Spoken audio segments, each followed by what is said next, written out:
뻥튀기를 했다고 하더라고.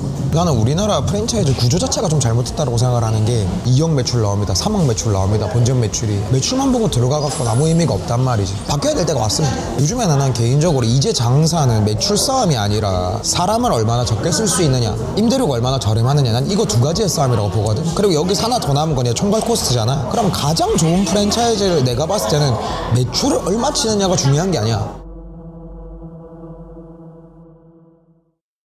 대표님, 최근에 피자헛에서 소송 사건 있었던 거 아세요? 가맹점주랑 소송 붙어갖고 네, 네. 대법원 판결 난 거? 네. 어떤 사건인지 혹시 아시는지? 그냥 예민한 문제긴 하지. 그리고 실제로 이번에 진행된 사건이 아니라 1심, 2심 거치다가 이번에 결국 대법원에서 확정 판결을 났는데, 결국 대법원에서 가맹점주님들 손을 들어준 거지. 어떤 부분에서 들어줬냐면, 쉽게 얘기하면은 물류 마진에 대한 부분인 거고, 표현 방식을 좀 전문적으로 하자면 차액 가맹금의 문제인 건데, 차액 가맹금이 결국 뭐냐면은 프랜차이즈 본사에서 가맹점주한테 이 원재료나 부재료 같은 거를 이렇게 납품을 하잖아. 납품을 할 때 거기다가 이제 일정 부분에 본사 마진을 붙이는 거를 차액 가맹금이라고 하거든. 프랜차이즈를 진행을 하게 되면 본사도 결국 수익 구조를 확보를 해야 되잖아요. 그렇기 때문에 납품하는 물류에서 어느 정도의 수익을 보는 거는 나는 뭐 틀리진 않았다라고 보는데, 내가 개인적으로는 좀 그동안 프랜차이즈 회사들한테 아쉬웠던 부분이, 뭔가 본사가 어떠한 재료를 수급을 해서 거기에 대해서 본사만의 그 브랜드만의 실력을 녹여서 이 점주님들이 좀 더 일하기 편하게나 운영하기 편하게 만들어주는 플러스 알파를 해주면서 수익을 가져가면은 난 그게 가장 좋은 이상적인 구조라고 보는데, 문제는 뭐 모든 부분에 대해서 다 마진을 붙이는 거니까. 뭐 일례로 가맹점주가 대본 건 아니라서 정확하진 않지만 들리는 얘기로는 뭐 맥주집을 운영하는데 맥주잔 하나에도 돈을 붙이고, 뭐 그릇 하나에도 모든 것들에 대해서 다 돈을 다 붙이고, 하다못해 치킨집에서 식용유를 납품하면서도 이제 돈을 붙이는 건데, 물론 본사 입장에서는 얘기할 수 있는 것들이 있지. 뭐 본인들이 뭐 배합을 바꿔서 아니면 뭐 레시피를 만들어서 생산한 제품이다, 그래서 이거를 써야만 우리 브랜드의 맛을 낼 수 있다, 그렇게 되면 사실 애매해지긴 하지. 왜냐면 그걸 쓸 수밖에 없는 거니까. 왜냐면 프랜차이즈 가맹법상 고객 입에 들어가는 것들은 사실 거래처를 강제할 수 있거든. 왜냐면은 그 먹는 음식 장사를 하는데 먹는 거에 대해서 거래처를, 재료 거래처를 강제하지 않으면 맛이 바뀔 수 있잖아. 그런 부분들이 있는데, 그럼에도 내 생각에는 본사에서 점주들한테 어떠한 납품을 해서 마진을 보려면 그 품목만큼은 무조건 부가세 별도인 품목이어야 된다고 난 생각을 하는 거지. 왜냐면 부가가치세를 납부를 하는 거면은 본사에서 어떠한 부가가치를 형성해서 본인들만의 브랜드 정체성을 지키기 위한 부가적인 노력이 들어갔다고 보기 때문에. 근데 실제로 요즘 고깃집 프랜차이즈들 중에서는 생육을 납품하면서도 킬로그램 단위로 엄청 많이 이렇게 본사에서 마진을 가져가는 경우도 많더라고. 그런 것들은 개인적으로 본사가 살아남기 위해선 반드시 필요한 조치라고는 생각을 하는데, 조치의 방법이 내가 봤을 때도 그렇게 합리적이거나 합당하진 않았다라는 생각은 항상 가지고 있었지. 뻥튀기를 했다고 하더라고. 그 재료값. 표현하기 쉽게 표현하자면 그런 거지. 근데 그게 부당이익이라고 보는 게 맞는 것일까가 막. 저는 부당이익이라고 생각하진 않아. 이게 표현 방식이 좀 많이 크게 달라질 것 같은데, 점주님 입장에서 봤을 때는, 실제 운영하는 점주님 입장에서 그게 부당이득이라고 보여지는 여지는 어디서 오냐면 결국 계약의 문제라고 생각을 하거든. 근데 실제로 나는 우리나라 프랜차이즈 구조 자체가 좀 잘못됐다고 생각을 하는 게, 가맹점을 선택할 때 총괄 코스트를 제대로 분석해보는 혹은 자료를 받아보는 점주님들도 난 지금까지 거의 못 봤어. 그냥 매출만 보는 거지. 2억 매출 나옵니다, 3억 매출 나옵니다. 본점 매출이, 아니면 개중에서 가맹점짜리 매출만 보고 들어가갖고 아무 의미가 없단 말이지. 총괄 코스트 분석도 잘 해보고, 추가적으로 이 로열티는 이 가맹점주가 느끼기에, 내가 만약에 매출이 5천이 나와, 근데 로열티가 만약 10%야. 그럼 내가 500만 원을 줘야 돼, 본사한테. 그럼 이거는 단순 계산으로 금액이 확 눈에 들어오잖아. 근데 물류에서 남겨먹는 거는 눈에 정확하게 딱 떨어지는 수로 보여지는 게 아니다 보니까 오히려 이거를 더 가볍게 생각들을 하시는 거지.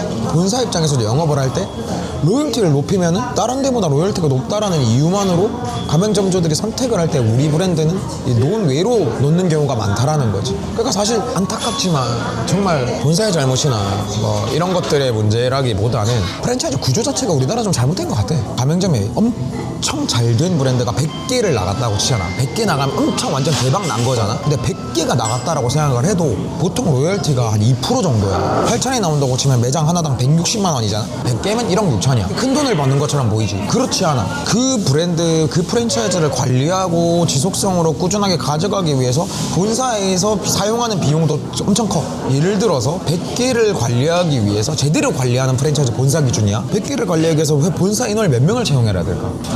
감은 안 오는데. 적어도 10명.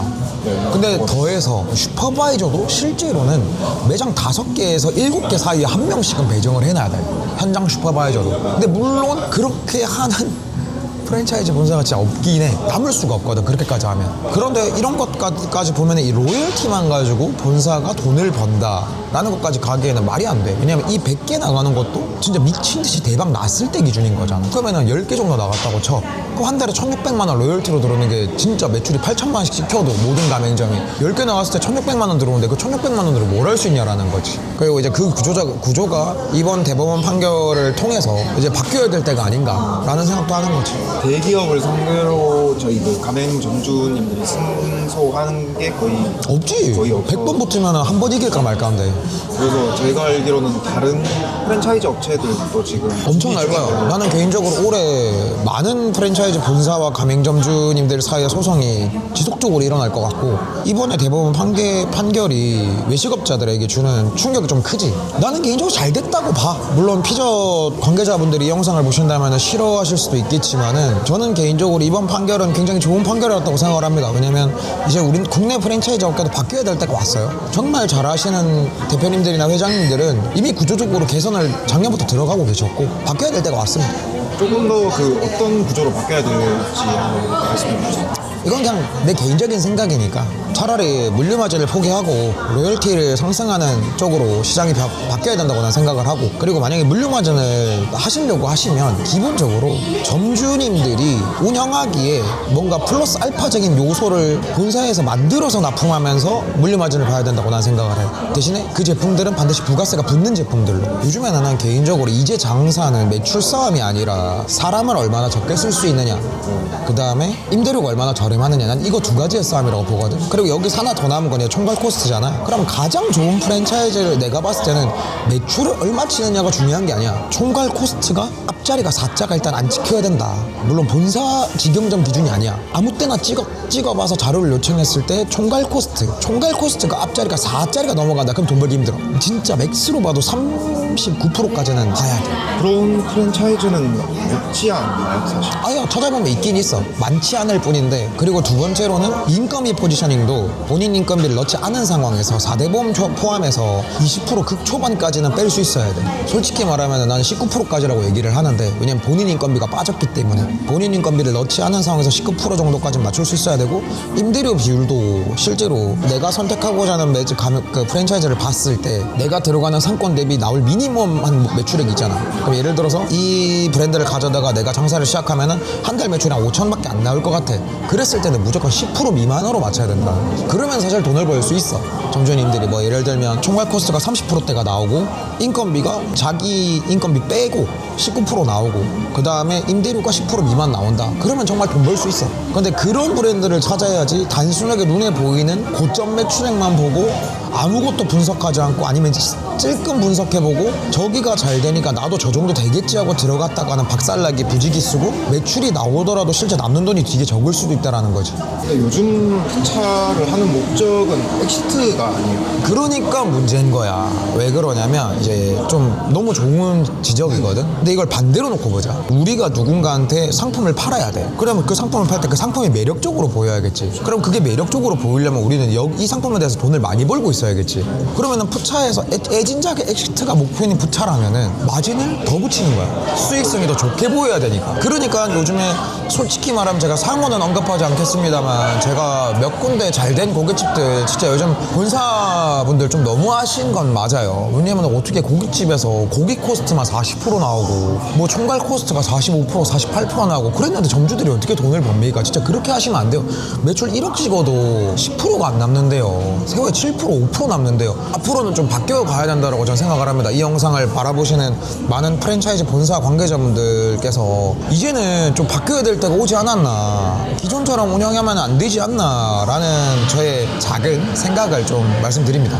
사실 저희도 이제 프랜차이즈 딱 시작하는 시점이잖아요. 그치? 이제 다음 달에 1호점 공사 들어가니까. 혹시 좀 이번 판결 보고 조금 저희도 뭔가 바뀐 것이 있는지 아니면 우리는 바뀐 게 없어. 우리 회사에서 마진을 볼 구간은 딱 하나야. 고깃집에서 고기를 완제품으로 만들어서 점주님들은 고기 작업을 안 해도 되게끔, 근데 그게 또 양념육이다 보니까 당연히 부가가치가 붙는 거고 부가세를 내야 되는 상품인 거고, 추가적으로 그렇게 만들었기 때문에 인건비를 적게 가져갈 수 있는 거고, 포지셔닝은 나는 개인적으로 무조건 20% 미만으로 잡아야 된다고 생각하거든. 점주님 인건비 빼고. 그 다음에 이번에 가이드라인, 면접 가이드라인에 나온 게 우리는 무조건 월세 500까지만 받는다고 했잖아. 내부적으로 지금 정립이 된 거고, 그분의 실력이 나한테 직접 증빙이 되기 전까지는. 그 다음에 총괄 코스트도 실제로 우리가 현장에서 고기 작업, 육회 작업 이외에는 고기 작업이 없게끔 다 세팅해서 드림에도 불구하고 총괄 코스트도 지금 30% 중반대로 잡아놨으니까, 개인적으로는 나는 이번에 우리가 만든 브랜드는 되게 잘 만들었다고 생각을 해. 그럼 저희 회사는 마진을 어디서 만들어요? 일단 로열티 우리가 2% 잡았고, 근데 2%는 사실 통상적인 거고, 제품 생산을 직접 해서 이걸 드리고 거기서는 마진을 벌 거기 때문에 그 이상의 마진, 거기서 더 욕심을 내게 되면 이제 점주님들 오래 못 가지. 나는 항상 생각하는 게 매출액을 1억을 친다, 그것보다 중요한 건 매출액이 미니멈일 때, 나는 육미안의 미니멈 매출은 5천이라고 보거든. 그냥 단가가 있기 때문에 5천만 쳐도 적어도 한 20% 정도만 남으면 점주님들이 운영하기 괜찮단 말이야. 나는 딱 그렇게 생각하고 있는 거지. 예를 들어 총괄 코스트가 뭐 점주님들이 교육받는 대로 잘 운영하셔서 35%가 나왔어, 맥스로. 인건비 20% 잡고 그럼 55잖아. 55에 우리는 임대료가 지금 500 미만으로만 잡았으니까 뭐 맥스로 잡았을 때 5천 치고 500 쓴다고 치면은 뭐 10% 잡고 여기가 65%잖아. 주력 상품이 부가세가 포함돼서 고객 점주들한테 나갔기 때문에 부가세 비율이 작아. 내가 그렇게 세팅했단 말이야. 부가세 비율이 보통 한 4% 정도 나올 거야. 3-4% 정도 나올 건데 맥스로 잡아도 5가 안 나오니까 여기까지가 70.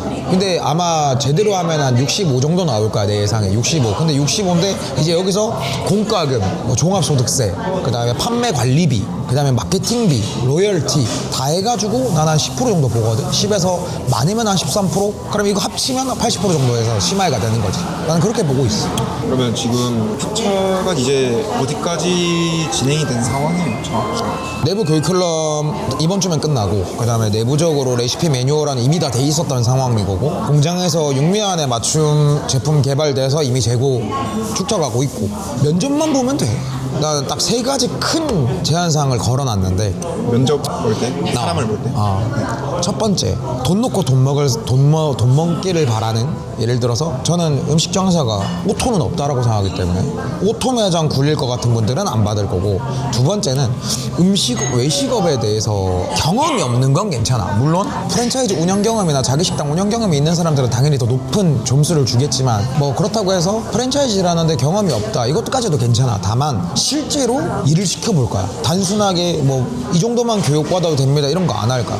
교육 커리큘럼을 정확하게 짜서 그 교육 커리큘럼 동안 만약에 우리 내부적으로 그분을 평가했는데, 이분은 우리 브랜드를 가져가서 절대 돈을 못 벌 것 같다, 그러면 우리 안 내줄 거야. 그 다음 3번째는 이게 좀 중요할 것 같은데, 뒤가 없는 분도 안 받을 거야. 만약 매장을 운영하고 있어, 통장이 이미 다 인고가 났어, 이제 마지막 한 방밖에 없어. 그래서 이 매장을 내놨는데 내가 나가지도 않아. 그래서 이걸 업편을 한번 해봐야겠어, 여기저기서 긁어가지고. 근데 그렇게 해서 우리한테 온다 그러면 안 받을 거야. 그러면 더 절실하게 하시지 않나요? 절실함도 물론 중요하지만 진짜 위험한 요소가 뭐냐면 조급함이야. 조급함. 당장 오픈하자마자 바로 매출 안 나면은 저는 절대 안 납니다. 나는 과연 그분이 잘할 수 있을 거라는 생각은 안 해. 내가 컨설팅이나 이런 건 어려운 분들을 도와드리지만 프랜차이즈 사업 같은 경우에는 어려운 분을 도와드리기 위해서 하는 건 아니야. 외식업을 하고자 하시는 분, 예를 들어서 정년퇴직을 하셨거나 아니면은 외식업을 이미 하고 있는데 또 괜찮은 수익 모델 매장을 하나 더 하고 싶다거나, 뭐 이제 외식업을 한번 해보고 싶은데 아직은 자기 브랜드를 만들기엔 좀 그래서 괜찮은 브랜드를 하고 싶다거나, 이런 분들을 상대로 그분들이 우리를 믿고 하는 거기 때문에 그분들이 무조건 성공을 해야 된단 말이야. 돈을 벌어야 돼. 물론 그분들이 하기 나름이겠지만 어쨌든 나는 최소한의 가이드는 만들어서 우리 거를 가져갔을 때 돈을 벌 수 있는 분들만 내드리는 일일 거란 말이야. 근데 마음이 조급하신 분들은 본인이 가진 실력의 10분의 1도 발휘를 못해. 그렇게 되면 어떻게 되냐면 매장을 말아먹기 십상이거든. 그래서 나는 그런 것들은 좀 피해야 된다고 생각을 해. 왜냐면 이거는 정말 비즈니스적인 관점으로 생각을 해야 되니까. 내가 외부 활동을 엄청 안 하다가 최근에는 이제 프랜차이즈 본사분들도 여러 분 만나고, 왜냐면 어쨌든 나도 배워야 되니까 구조적인 것들을. 그 다음에 프랜차이즈를 운영하시는 분들도 좀 많이 만나거든. 개인적으로 만나면서 현타가 좀 많이 왔어. 나는 이번에 총괄 코스트 어떻게든 30%대 맞춘다고 말도 안 되게 막 난리를 쳤잖아. 근데 40% 이상의 기본빵으로 다들 나오니까. 근데 나는 이해가 안 되는 게 40% 이상, 진짜 간단하게 계산을 해줄게. 1억이 나와. 외식업장에서 1억 나오는 매출은 이게 쉬운 매출이 아니야. 정말 잘 되는 매장들이나 나오는 매출이란 말이야. 1억이 나왔어. 1억에 한 45%가 총괄 코스트야. 그 다음 보통 임대료가 보니까 한 1억 나와도 그래도 한 8%, 9%, 10%까지 되더라고. 7, 8%는 나오더라고. 그러면 45에다가 7, 8% 더하면 여기만 해도 거의 한 53이야. 53에 인건비가 프랜차이즈 고깃집들이 생각보다 인건비를 많이 쓸 수밖에 없게끔 구조화가 돼 있더라고. 특히나 구워지는 집들은 23, 24, 25 정도까지 나오더라고. 4대보험 포함해서. 우리 또 점주 인건비 포함 안 한 거다. 그러면 여기까지만 얼마야? 73에 거의 80이야. 근데 거기다가 부가세가 보통 보니까 그래도 한 6% 나오더라고. 그거 86이야. 85 잡자. 좀 낮춰서 85 잡았어. 그럼 종소세. 여기다 판관비, 공과금 1에서 1.5 나오는데, 그럼 거기다가 판관비 그 광고비까지 쓴다고 해봐. 거기다 로열티도 있잖아. 거기다 카드 수수료도 있잖아. 나는 말이 안 된다고 생각해.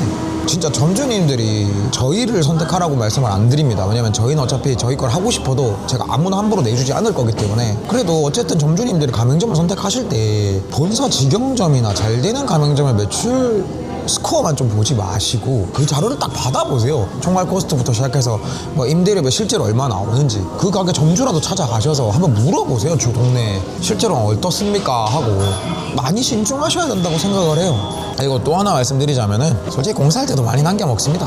아, 인테리어. 네. 최근에 또 그런 사건 또 있었잖아요. 네, 인테리어 관련해서. 많이 남겨 먹더라고요. 저 사실 이번에 저희도 이제 인테리어 팀들 다시 저희 회사 인테리어 팀뿐만이 아니라 이렇게 외주 업체들도 만들려고 미팅을 많이 했는데, 그래도 한 15개 업체 이상 미팅을 했는데 대부분 똑같아요. 저희가 먼저 얘기를 해요. 저희는 차라리 뭐 리베이트나 아니면 공사 마진포 그런 거 크게 필요 없으니까 뭐 이렇게 얘기를 나눠보면 다들 놀래요. 아니 어떻게 이렇게 해주시냐고. 자기 너무 감사하다고. 그러니까 뭐가 감사하세요 물어보면 다 똑같이 얘기해요. 보통 본사에 돌려줘야 되는 금액들이 있기 때문에 본사 마진을 책정을 해줘야 되기 때문에 본인들도 가격을 견적서를 높게 해서 줄 수밖에 없다고. 그런 것들을 보면 제발 좀 잘 선택하면 좋겠어요. 물론 본사에서도 마진을 봐야 됩니다. 아니 비영리 사업하는 것도 아니고 본사에서도 마진을 봐야죠.